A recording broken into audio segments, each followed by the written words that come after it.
Hello, I'm Rosalind Esche of dearreader.blog. Welcome to part 2 of our crime scene podcast, which focuses on crime fiction writers. Today I'm in conversation with Peter James, author of the Roy Grace series, now an acclaimed ITV adaptation, Elly Griffiths, author of the Ruth Galloway series, and Graham Bartlett, 30 years a police officer in Sussex Police, now an author himself with his debut novel Bad for Good. We met in Goldsboro Books in Brighton to talk about Graham's role as advisor to crime writers on how to write authentic police procedural. What about your collaboration with Graham in a different way, which is that you go to the college where Elly teaches and you set up a crime scene, don't you? So you become part of the teaching staff in there. Yeah, Graham's a very good teacher and runs his own courses, but so along with all of our mutual friends, Leslie Thompson, Leslie and I teach a crime writing certificate at Westdean College, which is just outside Chichester. Incidentally, just a beautiful old stately home in the country, isn't it? So amazing, lovely. Yeah. And just the perfect place to teach writing, but particularly crime writing. So imagine these sort of panelled rooms, and the guy who owned it, Edward James, was part of the surrealist, was a big patron of surrealist art. Right. So you've suddenly got this panelled corridor with sort of dead animals on the wall. Then you get a Dali sofa. It's the oddest place. So we do this course which over 3 weekends. First weekend's taught by Leslie, then it's me. Then the last weekend, Leslie and I teach together. And on the last day, Graham comes in and he sets up a crime scene. So they'll come down to the old library, and there'll be the police tape across the door, and there'll be the shape, and he takes the students through from the call, which I think is actually your son. My son, my son who is a police officer. My son makes the call. My son makes the call, and then my other son is the police officer who's dispatched, who is actually a police officer. And one of your sons is the corpse, isn't he? He then becomes the corpse. Declan becomes the corpse. Yes. Yeah. And I think your daughter, who's a nurse, takes anyhow. So it's a family affair. It's very authentic, and it starts with the call in of the crime, and then. And then Graham sort of talks them through the investigation. They've had a whole weekend of talking about sort of setting and character and the sort of that side of crime writing. But then they come face to face with what it's really like. And I remember particularly the last time, students often have a lot of trouble with dialogue, and I think a lot of people do. And so Leslie and I thought a good way to teach them dialogue would be to have interviews, so that Graham would interview Leslie and I as suspects. Oh my goodness! I mean, Peter, Graham is very frightening when he does this. I mean, he's so nice. We all know how nice he is. He's very soft-spoken. Is it with a front? But no, not at all, because he continues being nice. But all I can say is I cracked, and I confessed. Leslie was as tough as anything. She was like, yeah. But I just completely confessed. I asked if I could see if I had a lawyer. I've got to say, you've never seen so much ham acting though in all your life yes, we did. Elly and Leslie. We did really ham it up. But speaking of that, Graham, we were doing a murder mystery last week, and I think I saw some hamish acting. There was a bit of ham acting for me. I went full Boris Johnson. Yes, you did. You really did. It was very, very funny. Yes, sort of stammering and but it's great, and Graham's a brilliant teacher. Well, say a bit about the courses that you run. So I run. In fact, got one running at the moment, a 4-week one running at the moment. I run online courses with the Professional Writing Academy. I run a 4-week course which actually starts with the same scene as we used for Elly and Leslie's course. And all they get is they get the crime scene photos and video. They get the call into the police. They get the dispatch call, which has a little bit more information, and then over the course of that 4 weeks, they're drip fed information as it would come in real time. Although we say that 4 weeks is actually a weekend, so it's only 48 hours. So we drip feed that information into them. Right, this is around the time you'll get the post-mortem results. This is around the time that you'll probably start to get some results from the intelligence. And then at different stages as well, and Peter and Elly have recorded little video briefs for us. They hear Leslie and Peter and Mark Billingham and Julia Crouch and others talking about research, talking about how to write a protagonist, an antagonist. We have, like last night, we had a web chat with Kate Bendlow, who's a crime writer and a crime scene investigator. So they have got an opportunity to speak to her. And throughout they're kind of engaging and sort of discussing things on the online forum, and it's really successful. The people absolutely love it, and they come out with 2,500 words at the beginning of a story, and no story is ever, I've never seen two stories the same. And then on top of that, I run one-day workshops on custody and interviewing, forensics, covert policing, and I'm just about to do one on police character and dialogue. And your covert policing is with a covert officer who you don't ever see, is that right? That's right, yeah. We've got two undercover officers that come on and they blank their camera out, but they are so engaging and they're so open. Amazing. Yeah, they won't talk about actual deployments, but they'll talk about what they do. So they won't say, oh, when we were looking for Jimmy the Hat, we did this, but they'll say some of the things and it's fascinating. And I never see. I mean, I run the courses. I never cease to learn from them. What about their voices? No, yeah, they're just normal. I know who they are. I'm the only one that knows who they are. Yeah. And they're just. I mean, the whole point is that they're bland people. They hide in plain sight. So you wouldn't recognise their voices because they're just not. They're just. I mean, one of them's from Manchester, and the other one is actually his partner.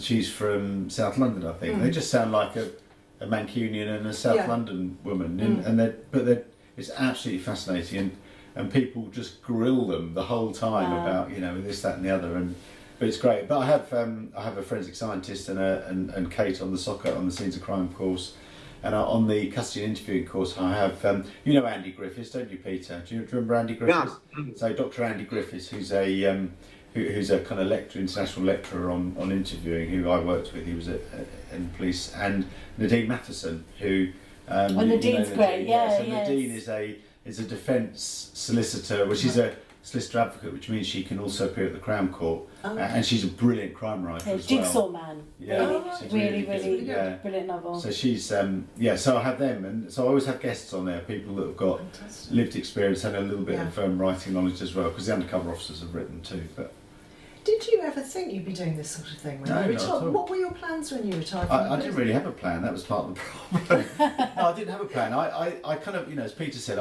I thought, so people had said, you can write quite well. So I just thought, well, can I? So I can write. Because you've been blogging, hadn't you? I had been blogging, and that was what I showed Peter, and so I had no idea I'd be doing this at all. And it was, I mean, the advising really came because when Peter and I brought out Death Comes Knocking, we were doing quite a lot of festivals and events and that sort of thing, and people, and obviously as part of the chat we were talking about the advising, and people were saying, if you help Peter, could you help me in it? And it got to the point where it was kind of almost overwhelming, so I thought, well, I might as well do this properly and do it professionally, and then run courses and such like, and I tell people that I stumbled into it, and I really did, and it's brilliant, But you've got two new careers now, really, haven't you? You're an advisor to writers, but you're now a writer. Exactly, yeah, and I've got my second novel coming out in March, and then I've almost finished my third one. Wow. And I've got another one very much in my head now. Do you ask anyone for advice?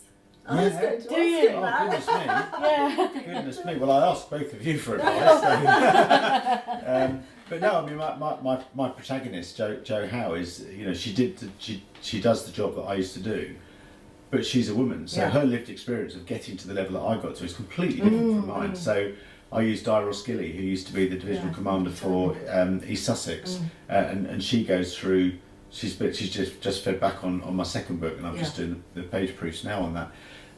So she gives me that. I've had to speak to weapons experts.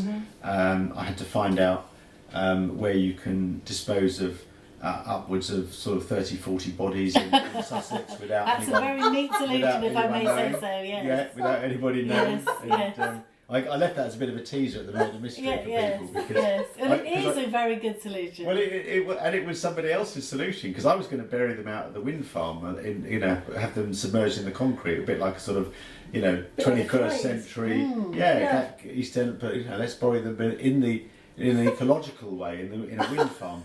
And then That's very Brighton, isn't it? Yes, It's very green. Trendy Brighton, Yes. and then I was chatting to John Rodway, who's an ex-police officer, and he's do you know John Rodway, Peter? Yeah, I know the name. But yeah, and I must introduce you to him when he's over. He will get you access anywhere you want. But he said, well, that's impossible because all the foundations went out there pre-formed, so you wouldn't be able to do that. But he said, I know where you could do it though, the engineering. You know, with was it 500-degree furnaces, and we went up. We spent 2 days up there working out how they would ship the bodies in, how they deliver them in the coal hole, and there's a line in Bad for Good because Joe Howe lives just the other side of Hope Park. I know, it's horrible. And she gets out of her car just after they've taken a shipment of bodies up there, and she gets out of her car and just goes, bloody bonfires. Doesn't realise that that's actually humans being, very clever.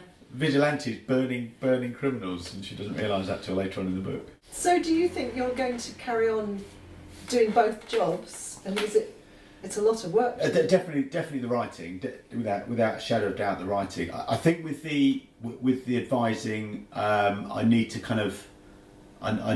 just be very aware when either I or my contacts become out of touch. I mean, I've got 25 people that work with me as other experts that I go to. So I've got people with different disciplines that keeping you up to date. And also who I'll refer, and I'll get inquiries through to me, and I'll refer them on to other experts, and then so it's kind of lead a team really now. But there'll come a time where I think things will have moved on so much that even if I am up to date, the credibility of me doing it would go. But then, possibly, But then I might. But you've built up a reputation, haven't you? So. Yeah, and I think providing I continue to give accurate advice.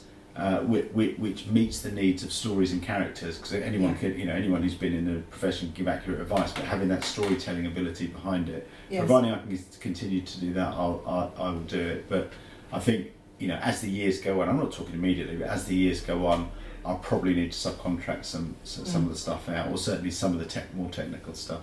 I mean, I still ask people all the time now. And I wanted to ask both Peter and Elly, does Graham, apart from advising on police procedural, does he also sort of advise about character or criminal types or police officers or plotting, anything like that? I think Graham is naturally good storyteller, and does sometimes certainly give suggestions which help on other aspects of the book as well, and I think sort of has a sort of natural idea of what would make a story better. So a small example is in The Nighthawks, where there's a police raid, and I'd asked Graham for his advice on it, and initially has sort of D.C. Nelson coming in, charging around, and of course I knew that he wouldn't be armed, but I sort of thought he'd be in charge. But of course Graham was saying there'd be somebody else would be the commander of that, and they'd be taking their commands elsewhere, remotely, yes, so that they wouldn't be, which makes a lot of sense, so they wouldn't be influenced by the moment. And of course that made such a better dramatic scene, didn't it? Because it increased Nelson's Nelson was and agitation, didn't and I made the person a woman as well to make it even more frustrating for him. But he was removed from the action by those two, and it made it more authentic. As example of, we were saying, authenticity, but actually better. It's a much better scene. Yes. So I think in those cases, Graham is very good at that. What would you say, Peter? Yeah, no, I can think of a few instances where Graham has kind of, in reading, with Graham mostly he reads the kind of earliest, roughest first draft of the book, where I've still got a chance to change. And people must think that you read Peter James's book so early. People would be so jealous. Yes. Yeah. Yes. But I think, I'm very conscious that both Peter and Elly are, and that they won't want me to say this, but they're world-class writers. Yes, they really are, and I'm a kind of novice, but I think I know them both well enough to be able to sort of just say, I'm not quite sure that would work in quite that way, or how, you know, maybe this character, and particularly around consistency. I mean, when I'm working with other authors, particularly because I know Nelson and Grace very well now, but with other authors, I need to try and get an understanding of that author.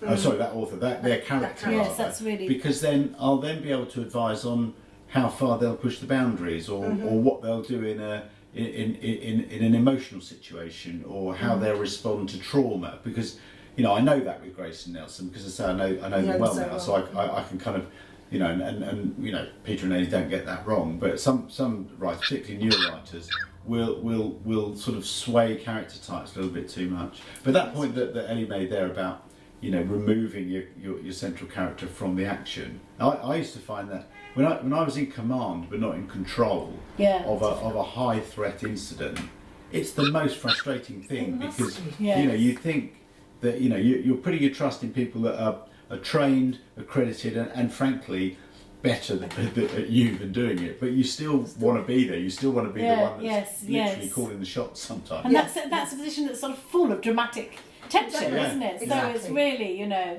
yes. And Pete and Graham was going to say to me, you shouldn't do it like that, but I think Nelson would want to do it like that, you know. So it is his understanding of character, and I'm sure he says similar things about Grace, Peter.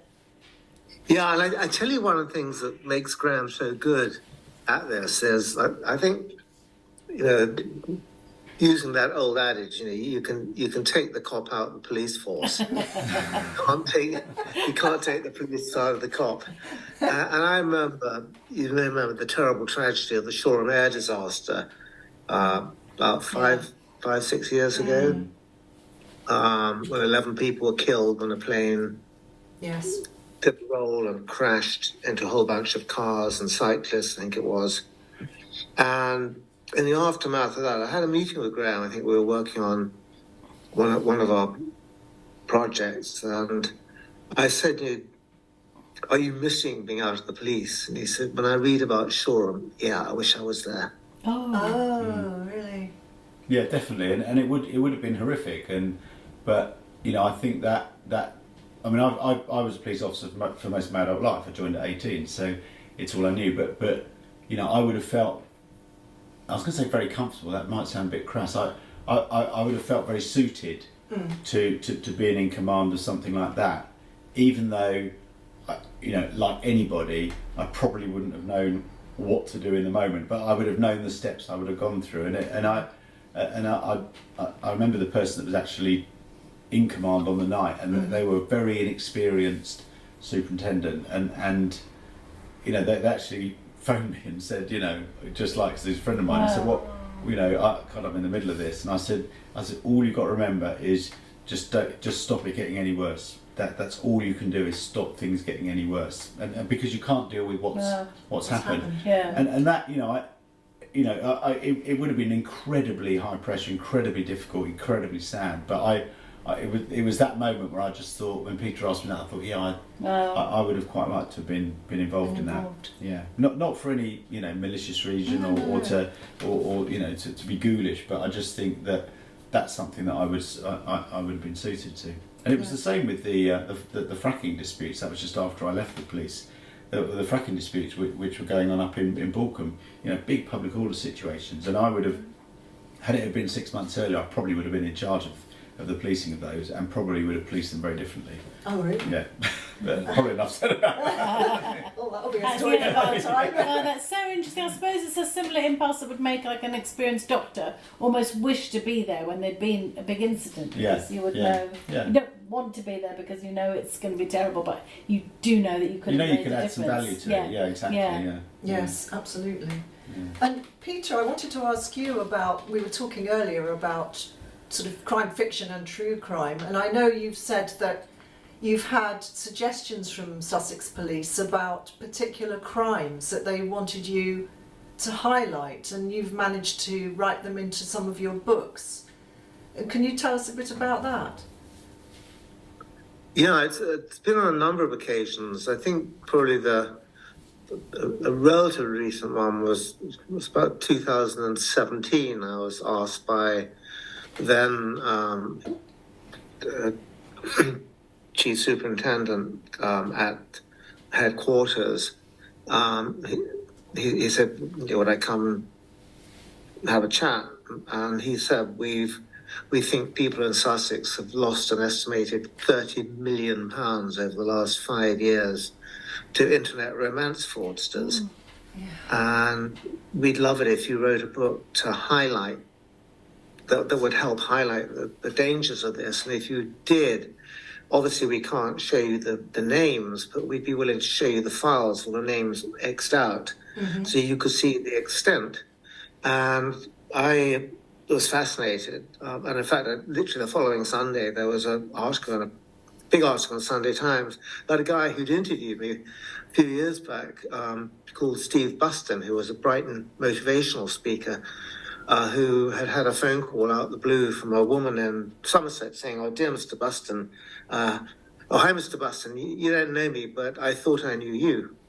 And she was a widow of an antique dealer in Somerset and had nearly fallen in love with a scammer who had taken his identity. Who'd used his photo and his identity. Yes, oh my God. Yes. And they'd had this communication for months, and she was really falling in love with him. And then one day he said, he said that he was Norwegian working in the petrochemical industry out in Doha, I think it was. And said, my sister's been diagnosed with ovarian cancer, and wife who I'm divorcing is frozen the bank account. I need to pay for her operation. Could you lend me 25,000 euros? And she was smart enough to think, is this real? And she she did a reverse Google on his image. And he came up on 11 different dating sites with 11 different names. Was he very good looking, Peter?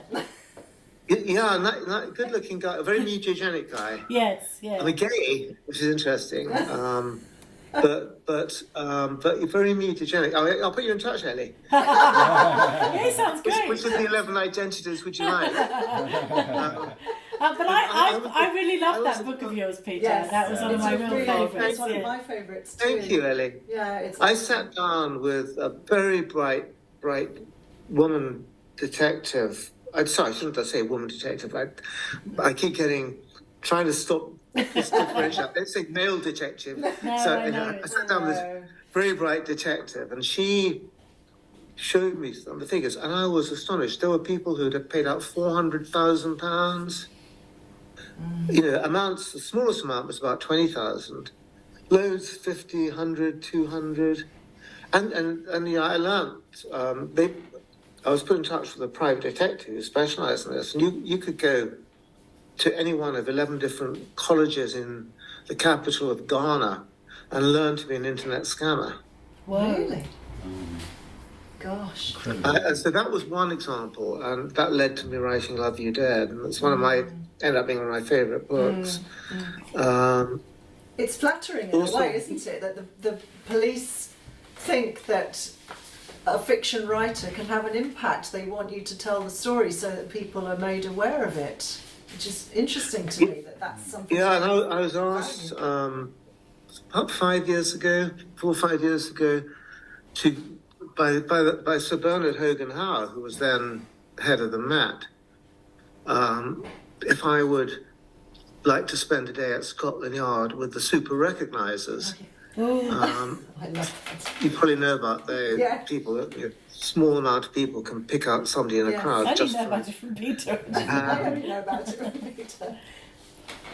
And he wanted to spread the word out to all police forces, and thought that if I wrote about it in a book, it would help circulate information on it.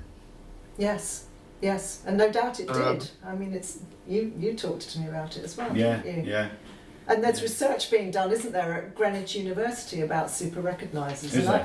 I just did some of it for fun. Having read your book, I was so intrigued that I signed up to do this research. And I'm terrible. I'd never make a super recogniser. Well, I'm like that. I'm terrible. I'm you're not rubbish. good at I'm appalling. I am. appalling. Yeah. Yeah, I know. right. But it's good fun doing the tests, but they're hard. Yes. They are hard. I'd love to do one. Yeah. But the guy, their star guy, when I was at the time then, he was civilian support staff. He was worked in custody, called Idris something. I can't remember his last name. And he'd been given looking at videos of the London riots. I can't remember when they were. Was it 2008, 9? 2012, I think. Was it 11? 12, was it? 11. Yeah, done in, and he identified, and people wearing baseball caps, even scarves, hoodies, and he identified that 150 people who ended up being arrested and convicted. Wow. Gosh. Incredible skill. Isn't it? It's just, it can just be the tip of a chin, can't it? Or Well, apparently. an ear, or Yeah. Tip of your nose and earlobe. Yes. Yeah. Extraordinary. If they Isn't had a it? passport with me, I wouldn't spot them. I like going to live events this year. People that I've had regular online meetings with. One of them I'd had a meeting with 2 days before, and she came up to me and, "Oh, hi, Graham." I didn't have the slightest idea who she was. And I'd sat there in front of the screen for half an hour talking to her. And it's not that you don't know them; it's that you don't It's context. It is Yeah, context, it is isn't it? Yeah. But she was at a crime writing event. I shouldn't. That is embarrassing, Graham. I found doing lockdown teaching on Zoom was, of course, nowhere near as good as teaching face to face. No. But what was good is they had their little names in front of them. Yes. And I did my first sort of face-to-face teaching after that, which was great. But I thought, where's your little name tag? Yeah. You know, Yes. and they know who you are, Just but you're a move little your cursor bit. over their face, Yes. so you know. Hello, Jane, Ellen, Kirsty, Catherine. I'll never forget you. So being observant, Yeah, I as you mean- must be as a police officer, Well, you say that. it's different from recognising faces, presumably. You notice. You must have been observant. Yeah, I mean, I kind of notice. I don't walk around with my eyes closed, but so I kind of notice. So I think the thing for police officers is to notice the unusual. Something so that's wrong. It Something doesn't that's look wrong, like- and being able to kind of articulate to yourself what it is. So you can walk past somebody and just think, "Oh, that they look a bit doing? suspicious." Oh, And it's not interesting. enough to go and search them just because it looks suspicious, but then you have to kind of almost replay the tape in your mind and go, "What was it?" Or it's the way that they kind of suddenly looked away as I Yes. looked at them, or they put their hand very, very quickly in their pocket, or something like Yes. that. And it's being able to spot that sort of thing. Yes, Peter does that in one. You do that with Grace, don't you, Peter? In one of your books, he's just a junior officer at the time, and he's in a car with a superior officer who says to him, "You're looking as we're driving along. You're looking at what you see is the landscape, but what I see is a man standing in the wrong place." Yeah. Oh, That's a great memory. That's a great memory to isn't remember that that great? line. Yeah. It just made That me was told shiver. to me by Nick Sloan. It Graham. really frightened me. That I thought, "Oh, that's." Yeah. Yeah. That was a detective called Nick Sloan who told me that years ago. I was literally with him and going to a crime scene over near Hastings, and we were driving through East Sussex countryside on a beautiful September day. And I said to him, "Do you, as a detective, do you see the world differently to the rest of us?" And he said exactly that. He said, "Yeah, you're looking through the windscreen at a beautiful summer's day. I'm looking through the windscreen at a man standing in the wrong place." Wow. It's very, Yeah. very. I have to tell you a funny story. The best police stop I've ever attended was about just before the start of lockdown. I was in London with the Violent Crime Task Force, which is the task force set up to stop knife crime. And I'm out on patrol in Croydon, and it's about 3 in the afternoon. And they stopped. Did a stop and search of a black kiddie, 14-year-old, standing on a street corner looking proper dodgy. And they had Class A drugs on him. And one of the officers said to him, "You're 14, shouldn't you be in school?" And he just looked back at him and he said, "I earned 100 grand last year. That's 4 times what you did, isn't it?" Oh, yes. Yes, there's no answer to that, is there? Very true. Except give that to a character in a book to say. Yes, they are. Thank you for listening. Look out for the next instalment.